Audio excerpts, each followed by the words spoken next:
जैसा अजय भाई ने बताया कि हम एक संगठन चला रहे हैं जनता सरकार मोर्चा, जिसका नाम है, अगर आप नाम से देखोगे तो सरकार शब्द है, और जब सरकार शब्द किसी चीज़ में आता है तो ऐसा लगता है कि हम किसी पार्टी से हैं। ठीक है, तो पहले मैं स्पष्ट कर देना चाहता हूं कि हम किसी भी पार्टी से नहीं हैं। मतलब जैसे अभी मान लो कि एक राजस्थान में बीजेपी की सरकार आई है, तो हमारे एक साथी ने बोला कि हमें खुशी है कि कांग्रेस की हार हुई, लेकिन हमें दुख है कि बीजेपी की जीत हुई, क्योंकि वो ही काम बीजेपी करेगी, वो ही काम कांग्रेस करेगी। तो जितनी पार्टियां हैं वो सारी चोर हैं इस समय। तो आज 17 दिसंबर है, ठीक है, और आज के ही दिन मान लो 17 नवंबर को हमने एक ताला तोड़ा था बराड़ा में ही। बैंक वाले एक भाई के घर पे ताला लगाए हुए थे, लेकिन उसी दौरान मेरे साथ एक घटना घटी। मेरे चाचे का लड़का था जो उसी दिन गुजरा। मतलब हमारी और मैं कहूँ कि उसकी मेडिकल माफिया ने हत्या की है। मतलब जो उसको इलाज दिया गया उससे उसकी मृत्यु हुई है। मान लो कि आप किसी को जहर दे के मार रहे हो, किसी को गोली से मार रहे हो, या किसी को किसी तरीके से मार रहे हो, तो वो हत्या होती है। ये हॉस्पिटल वाले ले जाके अपने अंदर मार रहे हैं। जब ये हॉस्पिटल वाले आपको ले जाके गलत ट्रीटमेंट से मार रहे हैं, तो क्या वो हत्या नहीं है? वो भी हत्या की श्रेणी में आना चाहिए ना। तो हमारी लड़ाई उसी व्यवस्था के खिलाफ है, चाहे वो स्वास्थ्य हो, चाहे वो व्यवस्था हो। क्योंकि स्वास्थ्य की आज हम बात कर लें तो ऐसा कोई भी व्यक्ति नहीं होगा घर पे जो स्वस्थ हो। हर व्यक्ति के घर पे कोई ना कोई बीमारी है ना। और आप देखोगे तो अगर इन हॉस्पिटलों का हम इतिहास निकालें तो मात्र 100 से 150 साल पुराने हॉस्पिटल हैं। तो मतलब एक चीज़ तो ये स्पष्ट है कि अगर हॉस्पिटल 100 या 150 साल पुराने हैं, तो इसका मतलब 150 साल पहले हमारे यहाँ बीमारी नहीं थी। यही बात है ना। मतलब अगर आज हॉस्पिटल है तो बीमारियां हैं। तो हमारा तो मतलब स्पष्ट मानना है कि जितने हॉस्पिटल हैं, आप अपना देखो ना, जैसे जैसे हॉस्पिटल बढ़ रहे हैं वैसे वैसे बीमारियां बढ़ रही हैं। कि हमारा मतलब एक स्वास्थ्य मंत्री खड़ा होकर बोल देता है मैंने इतने हॉस्पिटल खोल दिए, तो मतलब कोई भी व्यक्ति सवाल नहीं उठाता उसके ऊपर। मतलब हॉस्पिटल खोल दिए का मतलब है कि बीमार बढ़ गए हैं। यही बात है ना। मतलब जैसे जैसे हॉस्पिटल बढ़ रहे हैं बीमार बढ़ रहे हैं, तो बीमार कैसे बढ़ रहे हैं? तो मैं छोटी छोटी बात करूंगा, ज़्यादा बात नहीं करेंगे। उसके बाद व्यवस्था के ऊपर बात करेंगे। तो जैसे अभी सबके घर में एल्युमिनियम के बर्तन है ना। और अगर एल्युमिनियम के बर्तनों का हम इतिहास देखें तो एल्युमिनियम के बर्तन अंग्रेज भारत में लेके आए थे। अंग्रेज क्यों लेके आए थे? क्योंकि एल्युमिनियम वजन में तो हल्की धातु है, लेकिन जब वो हमारे अंदर जाती है तो वो भारी धातु है और वो पचती नहीं है। और जो चीज़ पचेगी नहीं तो वो नुकसान करेगी। उस समय अंग्रेजों को पता था कि जितने कैदी हैं वो सारे भारत के क्रांतिकारी हैं। अगर इनको कमज़ोर करना है, चाहे वो भगत सिंह हो, चाहे राजगुरु हो, या मतलब कोई भी क्रांतिकारी हो, तो वो सारे क्रांतिकारी होते थे भारत के। उनको बीमार करने के लिए, उनको कमज़ोर करने के लिए एल्युमिनियम के बर्तन लेके आए थे। ठीक है, तो जैसे हम शास्त्र भी पढ़ते हैं, आयुर्वेद पढ़ते हैं, तो उसमें एक चीज़ लिखी है। अभी हम अगर नॉर्मल बात करें, मंदिर में बैठे हैं, रविदास जी का मंदिर है, तो आप देखो जब यहाँ पे खाना बनता था तो हमारे यहाँ कढ़ाई होते थे, लोहे के होते थे ना। क्या किसी भी कढ़ाई का ढक्कन होता था? जिन लोगों ने कढ़ाई को ऐसे कर दिया, क्या वो फ्लैट चीज ढक्कन नहीं बना सकते थे? वो ढक्कन बना सकते थे। लेकिन हमारे पूर्वजों को उस विज्ञान का पता था, क्योंकि आप गाजर भी खा सकते हो, ठीक है, आलू भी खा सकते हो, थोड़ा सा उबाल के, मतलब उसको हल्का सा वो करके आलू भी कच्चा खाया जा सकता है। लेकिन पकाने का मकसद क्या था? जो उसमें जीवाणु, आज ये जैसे तथाकथित महामारियों की बात करते हैं, जीवाणु कीटाणुओं की बात करते हैं, हमारे पूर्वजों को उस समय इन चीज़ों का पता था। उन्होंने उसको उबाला, उन्होंने उसको जब बनाया, ढक्कन नहीं बनाया, ताकि जो उसके मतलब जो दूषित कण है जो बाहर जाने चाहिए वो बाहर जाने चाहिए। लेकिन हमने क्या किया, ये अंदर प्रेशर कुकर जो लेके आए, इसने क्या किया, जो मतलब भाप के जरिए बाहर जाना चाहिए था वो उल्टा अंदर आ गया।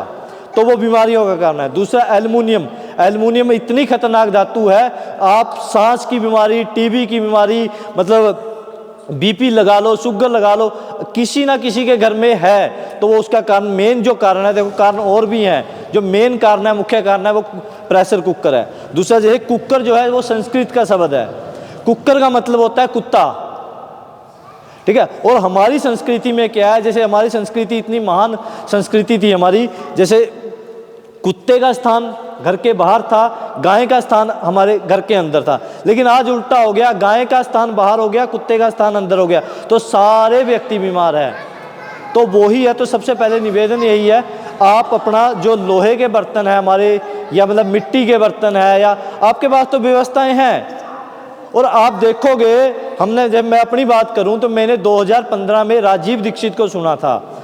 राजीव दीक्षित एक मतलब महान क्रांतिकारी देश में हुए हैं। मतलब हमारा दुर्भाग्य है 2010 में उनकी हत्या हो गई, जहर देके उनकी हत्या कर दी गई। लेकिन किसी भी मतलब समाज से भी, या लगा लो किसी भी व्यक्ति को आज उनके बारे में नहीं पता, या जिनको पता है वो भी चुप करके बैठे हैं, क्योंकि वो भी हत्या में शामिल हैं। तो 2015 में मैंने राजीव भाई को सुना, और आज 2023 हो गया, 8-9 साल हो गया, मैंने कोई एक सिंगल गोली तक नहीं खाई। मैं खुद मेडिकल कंपनी में काम करता हूँ, ठीक है। तो ये एल्युमिनियम अगर आप आज ही छोड़ दोगे तो 1 महीने में आपको रिजल्ट मिल जाएगा। आप खुला बनाओ, देखो क्या होगा, गैस ज़्यादा चलेगी ना। आप हॉस्पिटलों में कितना दे दे के आ रहे हो, कोई फर्क नहीं पड़ता। दूसरा बनाने का तरीका आपको बता दिया। अब फिर खाने का तरीका आता है, जैसे भोजन को खाना कैसे है।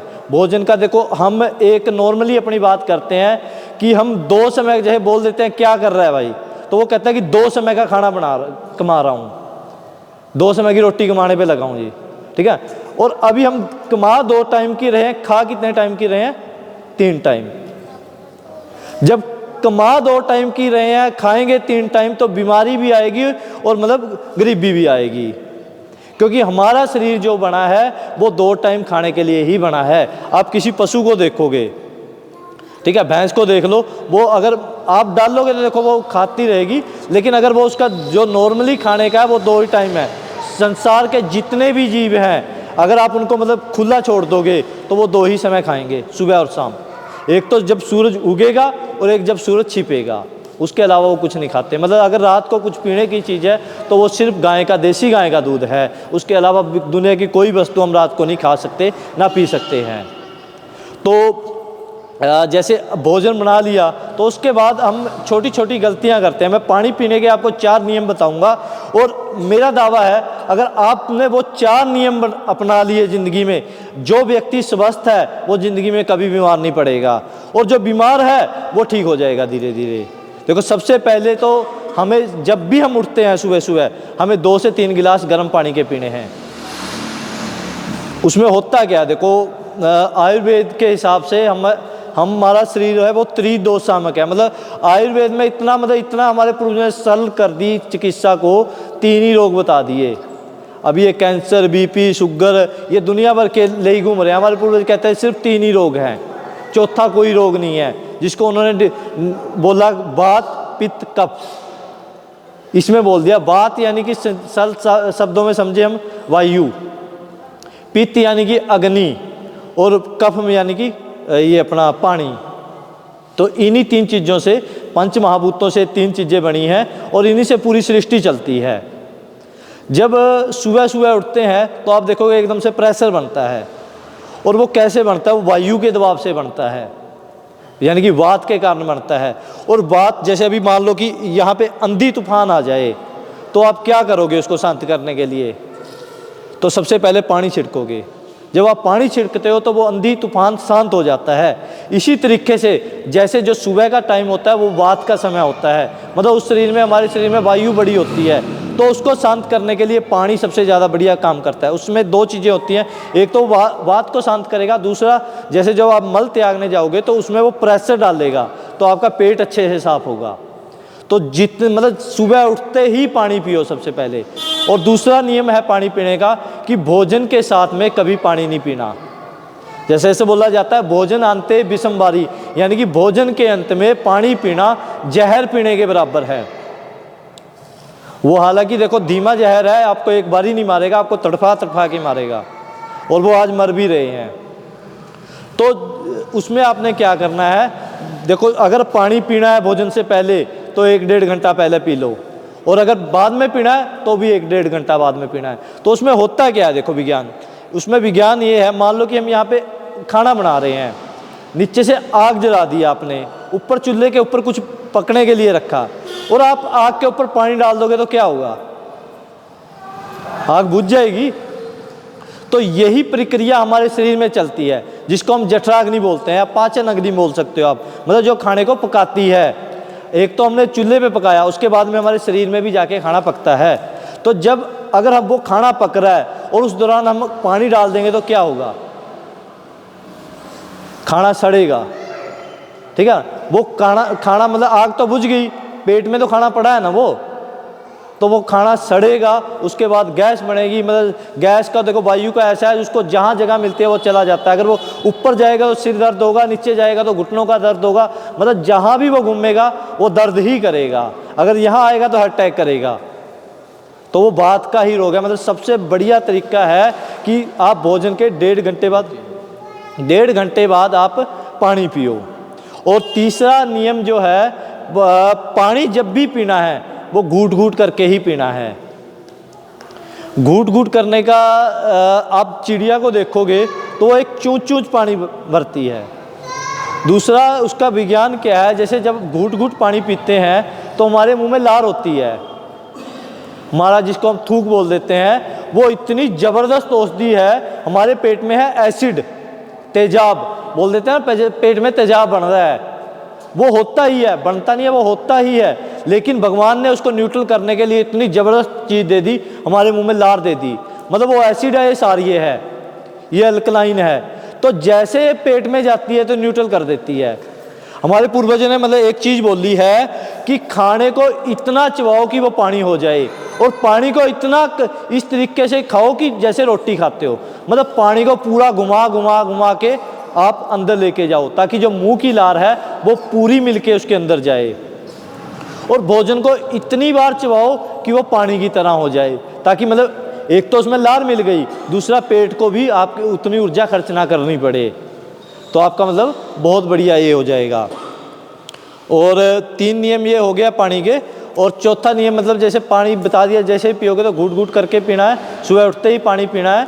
और मतलब पानी जब भी पीना है घूट घूट करके पीना है, और ठंडा पानी कभी नहीं पीना है। जैसे फ्रिज का पानी, चौथा नियम है फ्रिज का पानी कभी नहीं पीना है। फ्रिज का पानी क्यों नहीं पीना, देखो जैसे हमारे जो अग्नि का तापमान है शरीर मतलब पेट में जो अग्नि होती है उसका भी एक तापमान है, वो है 37 डिग्री, ठीक है ना। अगर वो कम होगा तो वो बंदा मर जाता है। जैसे मैं बता रहा था ना, मेरे भाई के साथ जो हुआ वो यही हुआ।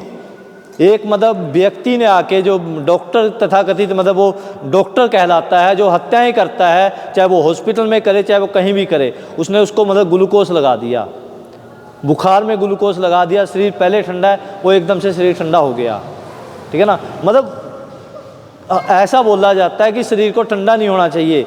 तो इसी तरीके से जैसे हम पानी पीते हैं फ्रिज का, तो हमारे शरीर में वो जाता है तो अंदर लड़ाई होती है। लड़ाई क्या होती है, पानी का टेम्परेचर कितना होता है, 4-5 डिग्री का पानी होता है जब हम गर्मियों में पीते हैं।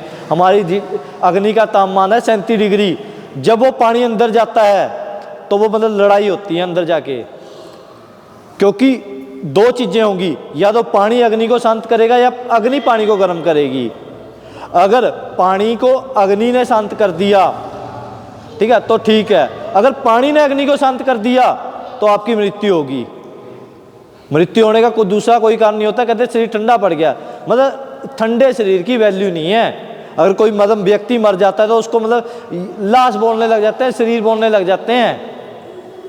तो मतलब हम अपने शरीर को मतलब जो भगवान ने इतना ज़बरदस्त हमें शरीर दिया है, उसको हम क्यों मतलब उसका गलत इस्तेमाल कर रहे हैं। दूसरा, जैसे अगर अभी तो हम नॉर्मली बात कर रहे हैं स्वास्थ्य के ऊपर, यदि आपको कोई भी मतलब चिकित्सा है या कोई भी रोग है तो हम उसके ऊपर एक नाड़ी परीक्षण, जैसे हमारे यहाँ पे क्या होता था, नाड़ी देख के रोग बताए जाते थे, हम वो भी करते हैं। हमारी पूरी टीम है चिकित्सा करती है, तो हम वो एक शिविर भी लगा लेंगे एक दिन, और आपको मतलब देख के और घरेलू इलाज बताएंगे। मतलब हमारी रसोई में दुनिया की मतलब ऐसी कोई भी बीमारी नहीं जो हमारी रसोई से ना ठीक हो सके, ठीक है ना।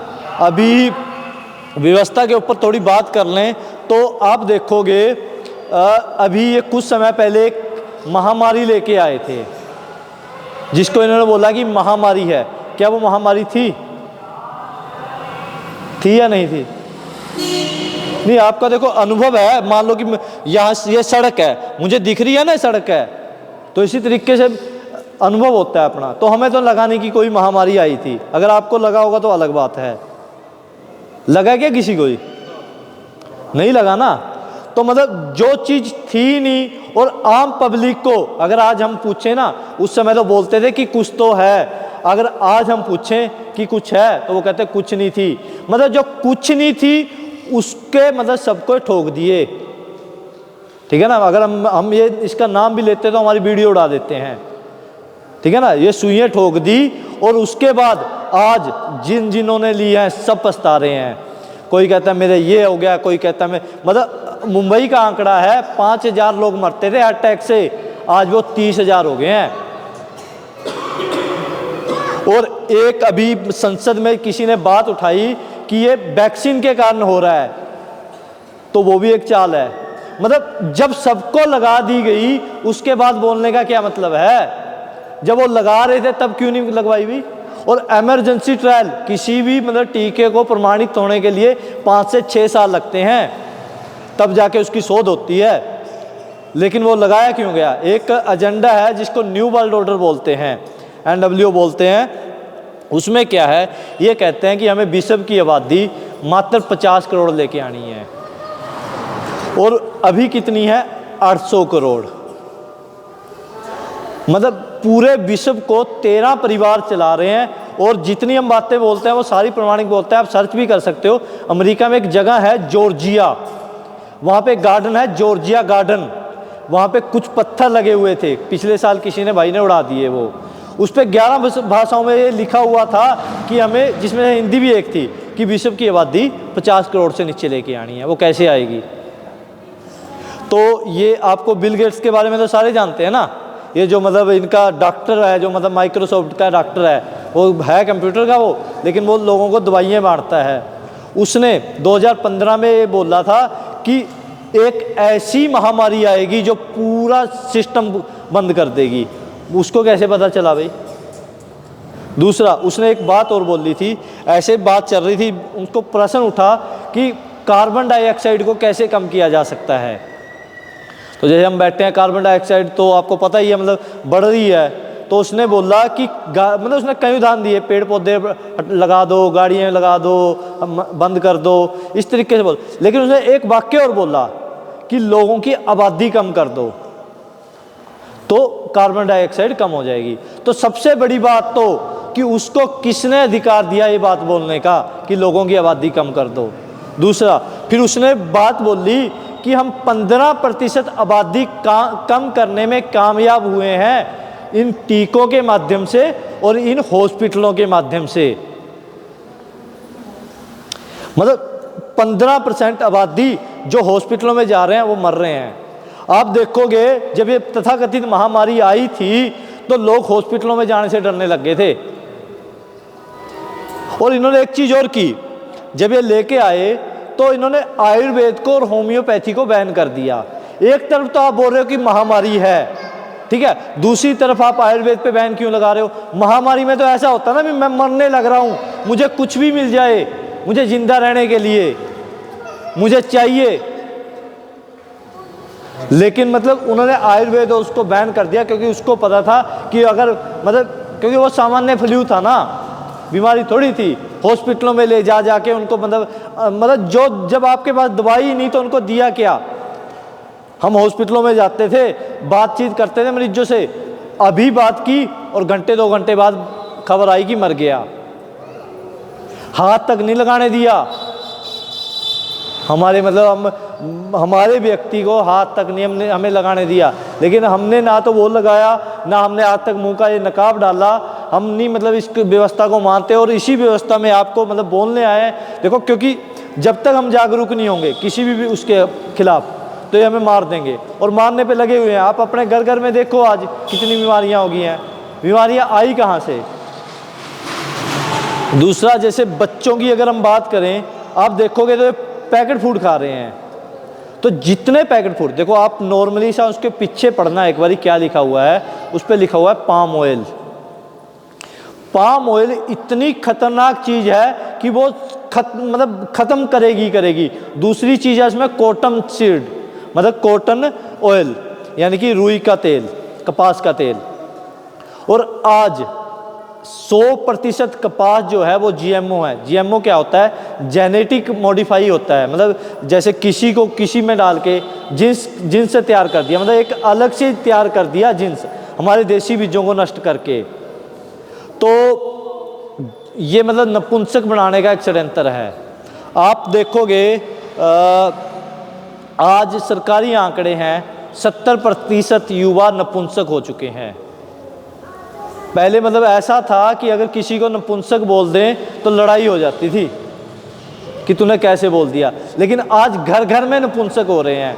और आप एक चीज़ और देखना, नोट करना, जब आप टेस्ट कराने जाओगे ना, घरवाली टेस्ट कराने जाती है, घरवाला टेस्ट कराने जाता है, तो टेस्ट आते हैं नॉर्मल। तो कैसे भाई नॉर्मल आ रहे हैं वो? तो वो इसी के कारण जो जीएमओ है, जेनेटिक मॉडिफाई, जो हम भोजन कर रहे हैं, हमारा बीज नष्ट कर दिया इन्होंने। आज आप देखोगे तो किसी किसान के पास अपना देसी बीज नहीं है। हमारे यहाँ पे देसी होते थे किसान, मतलब इंसानों की तो छोड़ो, पशु के हमारे पास देसी बीज नहीं है। क्या किसी के पास पशु के बीज? मतलब आज हम गाय भैंस का जब मतलब कराते हैं गर्भधारण, तो सारा टीके से होता है। और अभी तो एक बड़ा षड्यंत्र और चला है, आप देखोगे तो वो कहते हैं आपको बच्ची का टीका ले लो, कटड़ी का टीका ले लो, ठीक है ना, मतलब कटड़े की भी जरूरत नहीं और बच्चे की भी जरूरत नहीं, ऐसा ही बोलते हैं वो। मुझे ही बोल रहे थे कि क्या जरूरत है नंदी की, ये टीका आता है बच्ची ही पैदा होगी। मैं कह तो कमाल कर दी भाई। लेकिन वो दूर की सोच के चलते हैं, हम आज की सोच रहे हैं। आज तो बच्ची मिल जाएगी, दूध मिल जाएगा हमें, लेकिन मान लो कि 10 साल 15 साल यही व्यवस्था चलती रहे, बच्चियां ही पैदा होती रहें, और 15 साल बाद वो आके बोल दें कि हमारे पास तो ये टीका खत्म। और 15 साल में जो नंदी थे या जो मतलब जोटे थे वो भी खत्म हो चुके होंगे, क्योंकि इनकी ज़िंदगी 10-15 साल की होती है, या बूढ़े हो चुके होंगे। एक तरफ उन्होंने टीका बंद कर दिया, दूसरी तरफ उन्होंने मतलब नंदी को बुजुर्ग कर दिया, तो आपके पास क्या बचा? आपका पशुधन खत्म। इसी तरीके से इंसानों पे भी लगे हुए हैं, ये इंसानों के भी टीके आ गए हैं, जिसको ये IVF सेंटर बोलते हैं। आप शहरों में मतलब जिसका बोलते हैं बच्चा नहीं हो रहा, टीका लगवा लो, टीके से बच्चा हो जाता है IVF सेंटर में। मतलब शर्म की बात नहीं है क्या ये हमारे लिए? ये खुशी की बात नहीं है हमें? मतलब आज घूमना फिर रहा है तो हमें दुख से घूमना फिर रहा है। हम मतलब 50-100 किलोमीटर से चल के आते हैं, हम अपनी खुशी से नहीं आते, हमारी भी मजबूरी है, क्योंकि जो 50 करोड़ आबादी वो रखने की बात कर रहे हैं उसमें हम भी नहीं आते, ठीक है ना। वो वही आते हैं डानी अंबानीर या वो मोदीर, बड़े बड़े लोग आते हैं, हम नहीं आते उसमें। तो इसलिए हमें घूमना पड़ रहा है। इसलिए हम कहते हैं आप अपने बच्चों को बचा लो। आज आपकी सारी चीज आधार कार्ड से जोड़ दी गई, वो जोड़ी नहीं गई, वो जानबूझ के जोड़ी गई है। आज स्कूलों में अपार ID बनाई जा रही है, पता है आपको? आपके बच्चों के ब्लड सैंपल लिए जा रहे हैं स्कूलों में। तो मेरी तो आपसे निवेदन है, कोई भी ना दो। उससे क्या होगा? अभी तो मान लो कि ये जब लगाने लग रहे तो आपने विरोध कर लिया उनका कि नहीं हमने नहीं लगवानी, लेकिन जिस बच्चे की अपार ID बन गई उसका आपने लिख के दे दिया उनको कि ये बच्चा आज से आपका है, आप इसके ऊपर जो मर्जी एक्सपेरिमेंट कर सकते हो। मतलब उस दिन के बाद आप उसको स्कूल वाले को बोल नहीं सकते जाके कि मेरे बच्चे को ये क्यों लगाया या मेरे बच्चे को ये दवाई क्यों दी। अभी आप देखोगे स्कूलों में कैल्शियम और आयरन की गोलियां दी जा रही है ना।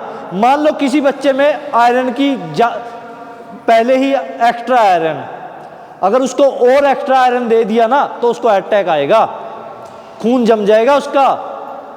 मतलब वो बिना टेस्ट, बिना किसी तरीके से वो कैल्शियम की आयरन की गोलियां दे रहे हैं। अगर कैल्शियम की अधिकता होगी तो पथरी होगी,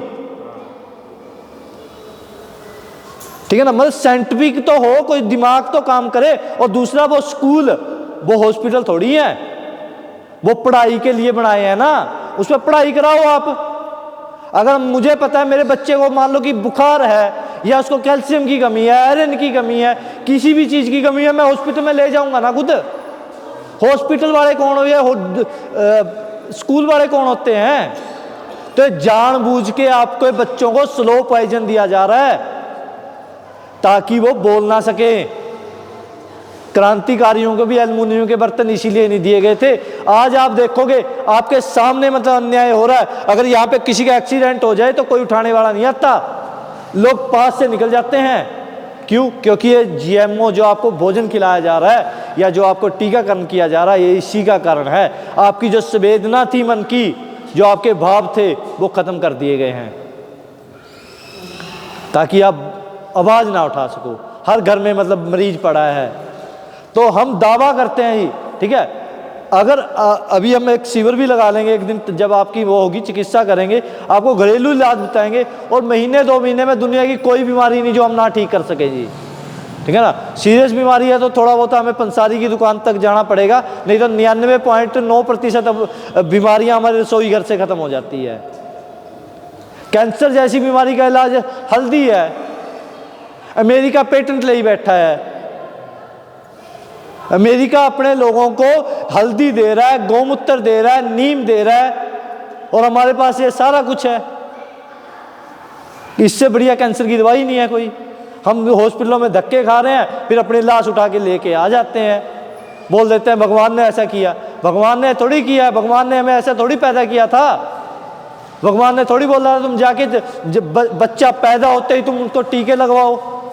जितना भी टीकाकरण किया जा रहा है वो सारा डीपॉपुलेशन का एजेंडा है। अगर मैं अपनी बात करूं तो आज मेरी उम्र मतलब 30-31 साल है, और सबसे पहले जो पोलियो आया था वो 1993 में भारत में आया था। मतलब हमारी वो पीढ़ी है जिसने सबसे ज़्यादा मतलब सबसे पहले टीकाकरण किया था, अपना करवाया था। और आप आज देखोगे तो हमारी ही वो पीढ़ी है जो सबसे ज़्यादा नपुंसक है। आप हमारे से पिछले वाली पीढ़ी देख लो तो कोई ही व्यक्ति होगा जो नपुंसक होगा या जिसके बच्चे नहीं होंगे, 1 या 2%। तो आज जो भी हो रहा है ये इसी का कारण है। तो ये समझ जाओ, अभी भी समय है, और इस पर हम विस्तार से भी किसी दिन चर्चा कर लेंगे जब पूरे मतलब लोग आएंगे। और अभी एक चीज़ और है जो मतलब सबसे मुख्य मुद्दा है, वो है पैसा।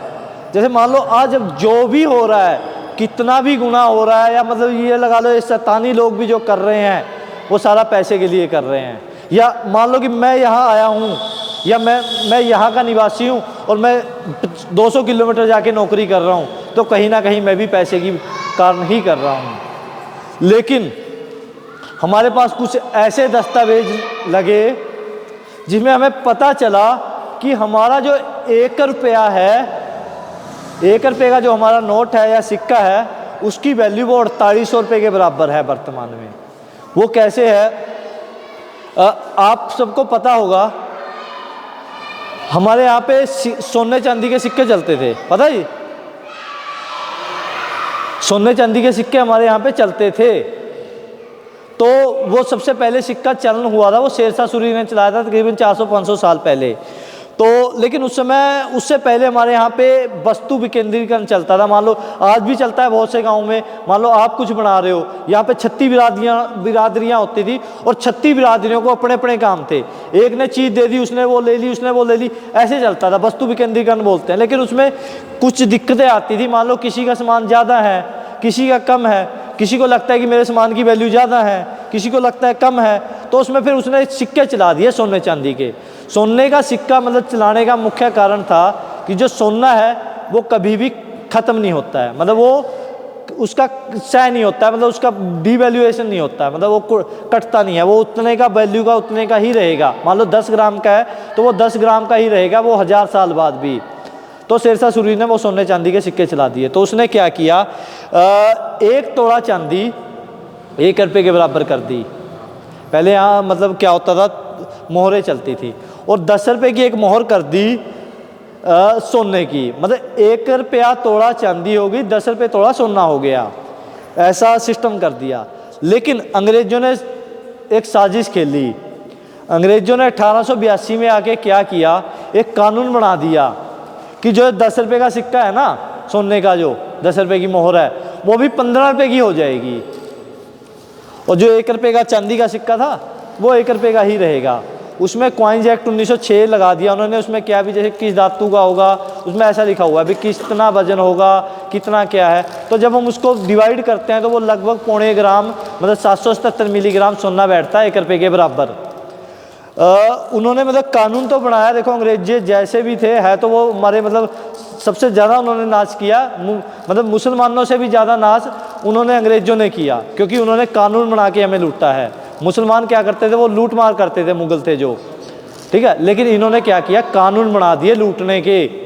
जैसे अभी भी चल रहे हैं कुछ कानून, जिसमें से टोल टैक्स एक है। तो उसमें एक चीज़ उन्होंने और जोड़ दी कि अगर 1860 की दंड संहिता है जो, जिसके बाद मतलब जो वो लगेगा वो 230 IPC 230 से लेकर 254 तक, अगर कोई पैसे का 1906 के बाद कूटकर्म करता है तो उसको मतलब आजीवन जेल है।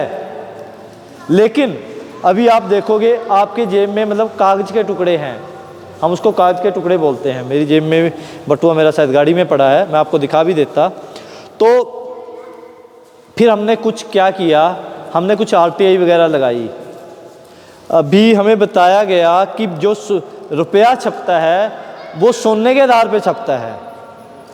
इतना मतलब मोटा मोटा पता है कि रिजर्व बैंक जब पैसे छापता है तो सोना रखता है उसके बराबर में। ऐसा ही है ना जी, रुपया छापने के लिए कुछ तो रखना पड़ेगा, तो ये रिजर्व बैंक भी रखता है।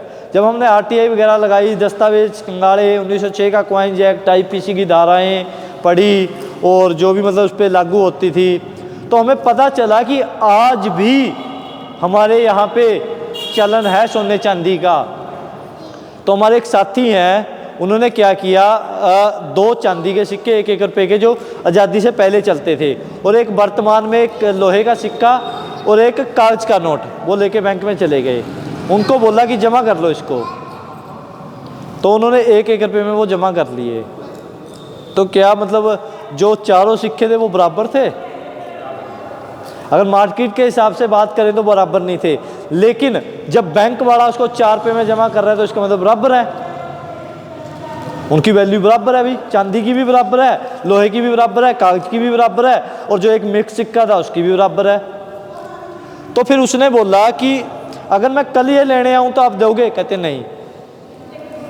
और एक चीज़ और है, अगर मान लो आपके पास 500 रुपये का पुराना नोट पड़ा है, आप बैंक में लेके जाओगे, वो लेंगे? नहीं लेते ना, क्योंकि उसका लीगल टेंडर है जो वो ख़त्म हो चुका है नोट का। लेकिन अगर वो चांदी का सिक्का ले रहे हैं तो आज भी वो चलन में है। तो उसने वो उल्टे लिए अपने सिक्के और उस पर सुनियार पे चला गया। तो उसने बताया कि जो आपका 100% प्योर सिक्का है उसकी वैल्यू है 900 रुपये, और जो मतलब मिक्स है 50% चांदी है, 50% वो है, उसका वैल्यू है लगभग 500 रुपये। और जो मतलब ये कागज़ के हैं इसमें नहीं आती 2 टॉफ़ियाँ। तो हमने क्या किया, जैसे जिसका जितना लोन था हमने लोन के आधार पे कुछ फाइलें लगाई। उसमें हमने बैंक वालों को, जैसे मान लो कि किसी का 10 लाख रुपया लोन है, तो हम बैंक वालों को हमने चिट्ठी लिखी जिसमें हमने पूछा कि जो आपने हमें पैसा दिया है वो असली दिया है कि नकली दिया है। तो बैंक वालों के पास इस चीज़ का कोई जवाब नहीं था। मतलब मान लो आप मुझे पैसे दे रहे हो, मैं आपको पूछ रहा हूँ कि आपने मुझे कौन से पैसे दिए, आप बोलोगे ना मैंने असली पैसा दिया है। बैंक वालों ने कुछ नहीं बोला। दूसरा, फिर जैसे ये नोट मेरी जेब में पड़ रहे हैं, इसके ऊपर एक लाइन लिखी होती है, मैं धारक को, जैसे 100 रुपये का नोट है, मैं धारक को 100 रुपये अदा करने का वचन देता हूँ। नीचे गवर्नर साइन कर रहा है और कहता है कि इसके बदले में 100 रुपये मिलेंगे। मतलब ये कहता है, तो हम नॉर्मली बोलते हैं 100 रुपये का नोट। ये 100 रुपये नहीं है, ये 100 रुपये की रसीद है, 100 रुपये का नोट है। और इस पर गवर्नर बाकायदा लिख रहा है मैं धारक, यानी कि धारक मतलब जो भी ग्राहक है जिसके पास ये नोट है वो धारक है, उसको 100 रुपये देने का वचन देता हूँ। मतलब जब भी आप ये लेके जाओगे इसके बदले में आपको 100 रुपये मिलेंगे। तो इसका मतलब क्या हुआ? इसका मतलब तो यही हुआ ना, ये 100 रुपये नहीं है, 100 रुपये कुछ और है, यही हुआ ना। मान लो इस पे ये या तो 1 रुपये के नोट पे आप देखोगे कहीं भी आपको ये वाक्य नहीं मिलेगा मैं धारक को 1 रुपया अदा करने का वचन देता हूँ। क्योंकि 1 रुपये का नोट असली है, वो भारत सरकार छापती है और ये रिजर्व बैंक छाप रहा है। इस पर मतलब बाद में आएंगे। तो वो कौन सा 100 रुपया है जो गवर्नर देने का वचन दे रहा है? तो वो सोना चांदी है जो आज भी चलन में है। तो इस तरीके से यदि किसी का कितना भी बैंक का लोन हो या किसी का कितना भी गाड़ी का लोन हो या किसी भी तरह का मतलब आपसी भाईचारे को छोड़ के किसी का कितना लोन हम भरते हैं, सारा हम चुकता कराते हैं। क्योंकि जब हम बैंक से लोन लेने गए थे, हम लोन लेने गए थे ना, हम रुपए लेने गए थे या नकली रसीदें लेने गए थे? ये तो नकली हो गया ना। मान लो 1 रुपये में एक सोने का सिक्का है 777 मिलीग्राम का, उसमें 4800 रुपये आते हैं। इसकी वैल्यू कितनी होगी? 48 लाख। 48 लाख, ये 48 लाख रुपए का है। 4 लाख। और हम इसको 100 रुपया समझी बैठे हैं। 100 रुपये नहीं है, 100 रुपये का नोट है। समझ रहे हो ना ये? तो इस आधार पे जब हम बैंक वालों को पूछते हैं कि आपने हमें असली पैसा दिया या नकली पैसा दिया, बैंक वालों के पास जवाब नहीं होता। फिर हम पूछते हैं कि जो आपने पैसा छापा है उसका मानक क्या है, उसका भी वो जवाब नहीं देते। तो फिर हम कहते हैं हम भी तुम्हारा पैसा नहीं देते। बराड़े बराड़े में 3 ताड़े मकानों के हम तोड़ चुके हैं। एक का तो भाई का 1.5 करोड़ था लोन, 2.25 करोड़ रुपया। एक का मतलब लाखों में था। एक अभी कल ये तोड़ रहे हैं ताड़ा। क्यों तोड़ते हैं? क्योंकि हम कागजी कार्रवाई करते हैं। जब हम लोन लेने गए थे, हम रुपए लेने गए थे, ना कि डिजिट, ना कि कागज। उन्होंने हमें दे दिया कागज जिसकी वैल्यू कुछ नहीं है। अगर आप बोलोगे कि गरीबी, भूखमरी या मतलब लाचारी खत्म हो जाए, तो जिंदगी भर खत्म नहीं हो सकती जब तक ये कागज के टुकड़े चल रहे हैं, क्योंकि इसका कोई मानक नहीं है। दूसरा, भारत सरकार ने 34 लाख करोड़ रुपए की मुद्रा छापी हुई है और कर्जा पता कितना है? 170 लाख करोड़ रुपया। मतलब 34 रुपया छाप के 170 रुपया कर्जा दे दिया। यही मतलब हुआ ना। मान लो मेरी जेब में 34 रुपये हैं, मैं 170 रुपये कर्जा कैसे दे सकता हूं भाई? या तो मुझे नकली छापने पड़ेंगे। 170 तो मैं तभी दे सकता हूं ना जब मैं नकली छापूंगा। तो बैंक वाले नकली नोट छाप रहे हैं। दूसरा, जब हमने इसके दस्तावेज खंगाले तो जैसे मैंने बताया आपको कि सोने के आधार पे नोट छपते हैं, तो मात्र 3.5 करोड़ रुपए का सोना, 3.5 लाख करोड़ रुपए का सोना रिजर्व बैंक में है। और नोट कितने छाप दिए? 34 लाख करोड़। 29.5 लाख करोड़ रुपया नकली रिजर्व बैंक ने छापा हुआ है, जिसका कोई मानक नहीं, कोई स्टैंडर्ड नहीं। तो भूखमरी तो आनी है, गरीबी तो आनी है, इसीलिए वो आपको कंट्रोल कर रहे हैं। इसीलिए आपकी आधार आईडी बनाई है ताकि आपको कंट्रोल किया जा सके। आपकी फैमिली आईडी, मान लो एक आधार कार्ड बना दिया, मान लो आधार कार्ड भी बना दिया, एक ही आईडी होनी चाहिए ना। फिर आपका वोटर कार्ड अलग होगा, आपकी फैमिली आईडी अलग होगी, ये आईडी, वो आईडी, लाइसेंस, ये वो दुनिया भर के बना दिए। और सबसे मतलब कीमती वो होती है आपके अंगूठों के निशान, हाथों के निशान और आँखों के निशान। लेकिन उन्होंने सारे ले लिए, और वो भी भारत सरकार ने नहीं लिए, एक प्राइवेट कंपनी को ठेका दिया हुआ है जो आपके दस्तावेज बेचती है। आप नॉर्मली वीडियो आपको मिल ही जाएगी कि आप ऐसे चेक करो कि कहीं आपके नंबर, आपके आधार कार्ड पे दूसरी कोई सिम तो नहीं चल रही। वो आपने थोड़ी ली है सिम, वो उन्होंने बेचे हैं आपके दस्तावेज, आपके आधार नंबर बेच देते हैं। आप मतलब सिम लेने चले जाओ, सुप्रीम कोर्ट बोल रहा है कि आधार कार्ड मैंडेटरी नहीं है, लेकिन आपको सिम नहीं मिलती। आप सिम लेने चले जाओ, बिना आधार कार्ड के सिम नहीं दे रहे हैं। तो भारत में संविधान नहीं चल रहा है इस समय अंधा कानून चल रहा है, मतलब जबरदस्ती चल रही है। जब हम बैंक को बोलते हैं आप हमारे प्रश्नों का जवाब दो, जब बैंक ने लोन दिया था तो हमने सेटिस्फाई किया था ना उनको, हमारे उन्होंने सारे दस्तावेज चेक किए थे, हमारी प्रॉपर्टी के कागज उन्होंने रखे, हमें उन्होंने देखा कि ये कर्जा चुका सकता है नहीं चुका सकता है तो कैसे चुका सकता है, तब जाके लोन दिया था। 100 से ज़्यादा जगह उन्होंने हमारे से साइन कराए। लेकिन जब हम उनको पूछते हैं कि भाई वो हमें भी तो संतुष्ट कर दो कि तुमने असली पैसा दिया, हम कब मना कर रहे हैं कि हम पैसा नहीं देते, हम पैसा देंगे लेकिन देंगे लीगल पैसे में, क्योंकि अवैध पैसे में लेन देन करना गैर कानूनी है। तो ये रिजर्व बैंक के ऊपर केस नहीं होना चाहिए क्या, जो नकली पैसा छाप रहा है? तो इसके ऊपर कौन केस करेगा? इसके ऊपर कोई केस नहीं करेगा, क्योंकि भारत सरकार मिली हुई है। आपकी जानकारी के लिए बता देता हूं, जो रिजर्व बैंक है, जिसको भारतीय रिजर्व बैंक बोलते हैं, उसकी स्थापना 1934 में अंग्रेजों ने की थी। ठीक है, तो अंग्रेजों ने की थी और वो बैंक ऑफ इंग्लैंड की शाखा थी, जो इंग्लैंड का बैंक था, क्योंकि इंग्लैंड के लोग थे वो, ब्रिटिश लोग थे जो। तो आज भी रिजर्व बैंक भारत का बैंक नहीं है, आज भी वो बैंक ऑफ इंग्लैंड की शाखा है। अभी आपने सुना होगा 2016 या 11 की बात है, मोदी ने भी इतने टन सोना इंग्लैंड भेज दिया और तर्क क्या दिया कि हमारे जो सैनिक हैं, जो मतलब पुलिस वाले हैं, वो उसकी रक्षा नहीं कर सकते, इंग्लैंड में जाके रक्षा होगी उसकी। लेकिन सच्चाई ये थी, ये बैंक वाले भाजने वाले हैं। तो धीरे धीरे करके जो सोना है वो अपनी मूल शाखा जो उनकी है बैंक ऑफ इंग्लैंड, उसमें पहुंचा रहे हैं।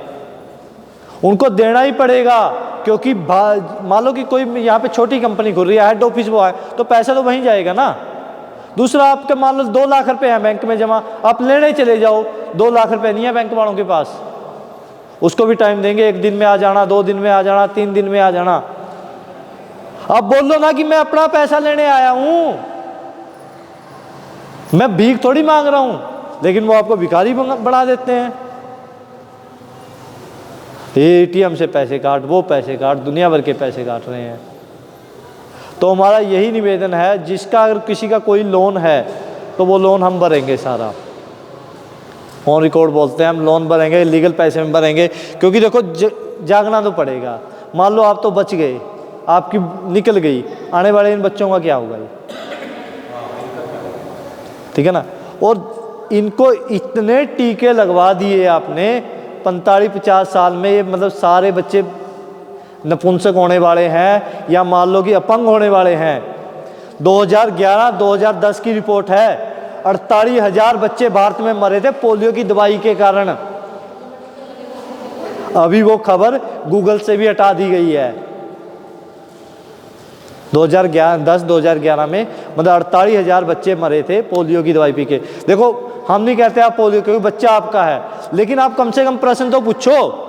मान लो कोई पोलियो पिलाने आ रहा है, इतना तो प्रश्न पूछ सकते हो कि इसमें क्या डला हुआ है, इसके क्या फायदे हैं, क्या नुकसान है, इतना तो पूछ सकते हो ना। और इसके जो ट्रायल हैं वो हमें दिखाई दें। मान लो किसी के ऊपर एक्सपेरिमेंट किया होगा ना, 100 लोगों के ऊपर एक्सपेरिमेंट, बच्चों के ऊपर एक्सपेरिमेंट किया मान लो, तो 100 बच्चों के ऊपर एक्सपेरिमेंट किया था, तो उसके रिजल्ट क्या है वो तो हमें दिखाओ।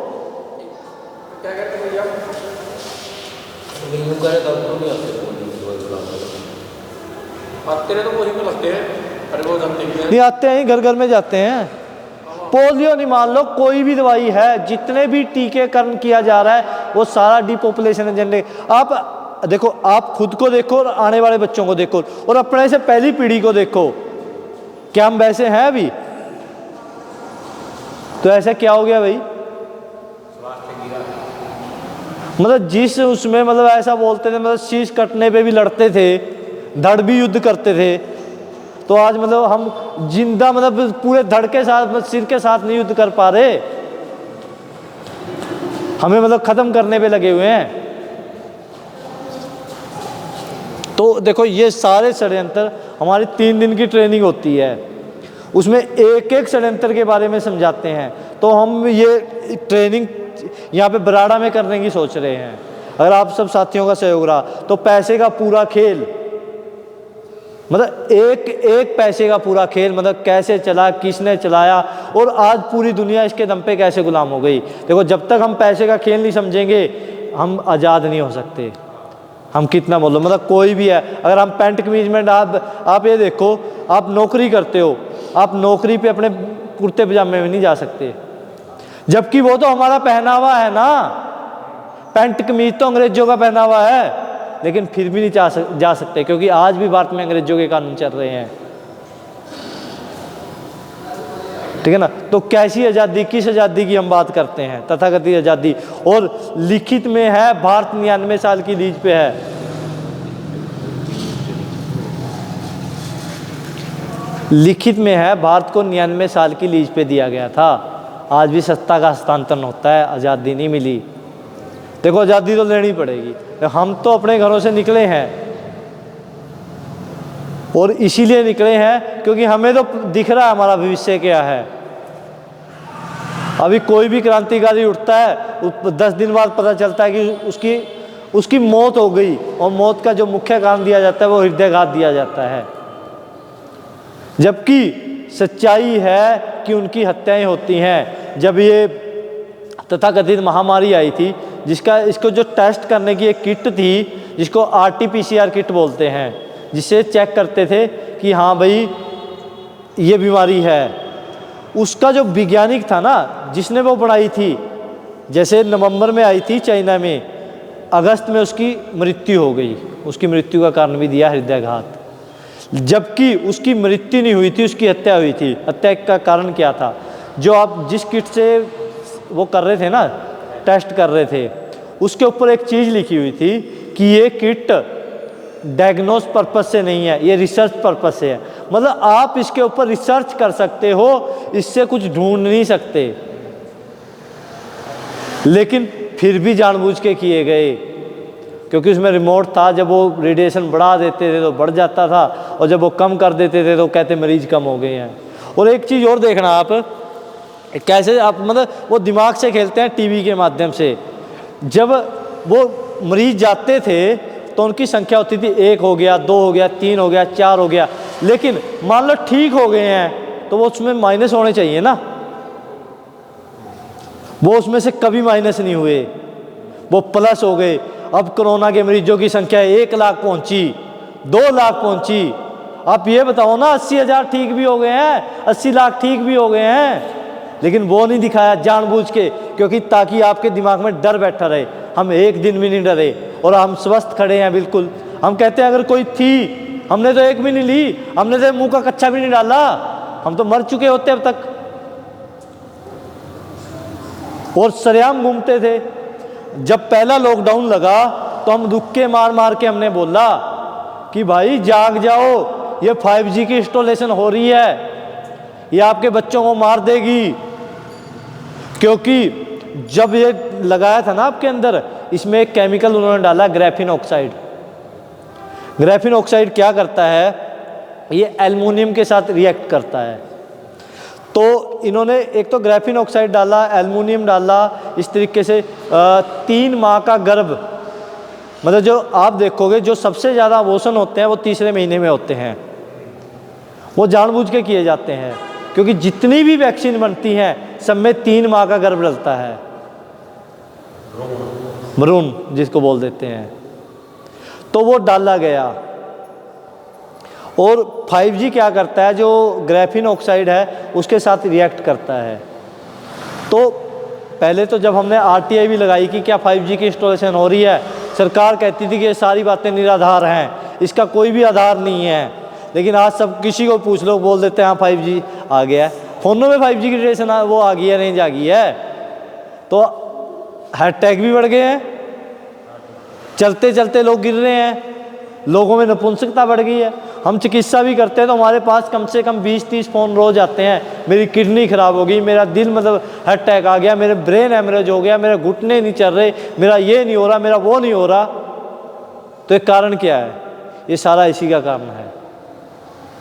तो देखो इसमें जो हो गया वो हो गया, अभी आगे ऐसा ना हो उसके लिए तो हम सतर्क हो जाएं। दूसरा, अगर किसी को कोई भी इसको लगाने के बाद दिक्कत आ रही है तो शरीर से जहर को निकाला भी जा सकता है। जो शरीर में गया है उसको बाहर भी आ सकता है। आयुर्वेद में मतलब ऐसी ऐसी प्रक्रियाएं जिसको नाड़ी शोधन बोलते हैं, एक एक नाड़ी की सफाई हो जाती है। तो एक दिन केसी में लगाएंगे हम, वो भी कर देंगे, ठीक है ना। अगर मान लो किसी ने मजबूरी में ले ही ली, मतलब इन्होंने हमारे सारी चीज़ आपको पेट से जोड़ दिया। देखो मतलब आप नहीं लगवाओगे तो आपको ट्रेन में नहीं जाने देंगे, आपको नौकरी में नहीं जाने देंगे, आपको मतलब ये देखो, जब मुझे पता है मैं बीमार हूँ और इसके बिना मेरा सरेगा नहीं तो मैं लगवा लूँगा ना। लेकिन नौकरी से जोड़ने का क्या मतलब है? बस में नहीं चढ़ने दिया जाएगा, इसका मतलब क्या है? बस किसी के बाप की थोड़ी है, वो हमारी है, ये सड़क हमारी है। तो ये जितनी भी चीज़ें हैं, दूसरा ये मतलब इस चीज़ के लिए भी सतर्क हो जाओ आप। जैसे अभी हम धर्मशाला में बैठे हैं, ये अभी रविदास समाज की धर्मशाला है, लेकिन बहुत जल्दी ये सरकारी धर्मशाला होने वाली है, क्योंकि इसका कोई मालिक नहीं है, किसी व्यक्ति की नहीं है ये। तो सरकार ने क्या किया, ड्रोन घुमाए हैं। आपने देखा होगा, लाल डोरे बोलते थे जिसको गांव में होते थे, लाल डोरे की ज़मीनें तोड़ दी हैं। लाल डोरे तोड़ के उन्होंने क्या किया, रजिस्ट्रियां कर दी हैं। रजिस्ट्रियां करने का ये देखो दो फायदे हैं उनके। एक तो जब वो रजिस्ट्री आपके मकान की होगी तो आपको लोन देंगे। जब आप लोन नहीं भर पाओगे, क्योंकि भर ही नहीं सकते, पैसा है ही नहीं, 34 रुपये छपे हैं, 170 रुपये कर्जा, मतलब 122-23 लाख रुपया आप जिंदगी भर नहीं भर सकते, ठीक है। तो किसी ना किसी की हर रोज मकान बिकेगा। एक तो वो हो गया। दूसरा उन्होंने क्या किया, जिस पे किसी का मालिकाना हक नहीं था, मान लो ये धर्मशाला है, इस पे किसी का मालिकाना हक नहीं है, इसका किसी का आधार कार्ड नहीं बन सकता, किसी की रजिस्ट्री नहीं हो सकती। और स्कूल है, सरकारी स्कूल, उस पर किसी का अधिकार नहीं है। जोहड़ है, उस पर किसी का अधिकार नहीं है। या कोई सामलाट की ज़मीन पड़ी है, कोई गौचर की ज़मीन पड़ी है, उस पर किसी का अधिकार नहीं है। तो सरकार ने उसको अपने कंट्रोल में ले लिया, उसमें लिख दिया कि ये सरकारी ज़मीन है, जबकि वो सरकारी थोड़ी है, वो तो पंचायती ज़मीन है, वो हमारे गांव की ज़मीन है, हमारे पूर्वजों ने छोड़ी